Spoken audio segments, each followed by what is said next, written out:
আমি আমার ক্ষুদ্র জ্ঞানে দেখেছি যে কিয়ামত বা শেষ জামানার 100টা আলামতের মধ্যে প্রায় 95টা আলামত চোখ দিয়ে এখন দেখা যাচ্ছে।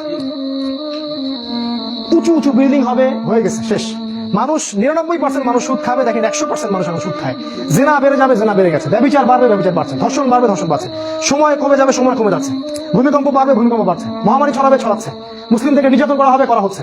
কাফেররা ঐক্যজোট হবে, হচ্ছে। রক্তপাত ঘটবে, হচ্ছে। মানুষ হত্যা করবে, জানবে না কেন হত্যা করছে। মরবে কেন, জানবে না কেন মরলাম। এগুলো হচ্ছে।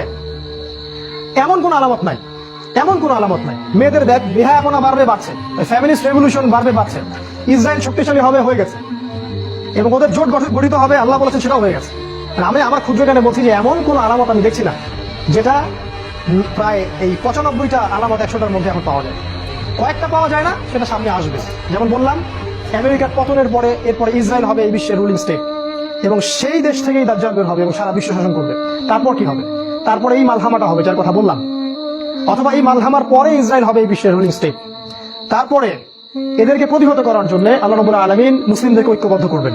প্রত্যেকটা দেশ, প্রত্যেকটা গ্রাম, প্রত্যেকটা জায়গায় যারা ইমানদার যুবক থাকবে, যুবকদের কথা এই জন্য বলছি তার কারণ তাদের হায়াত থাকবে ইনশাআল্লাহ, আল্লাহ চাইবে।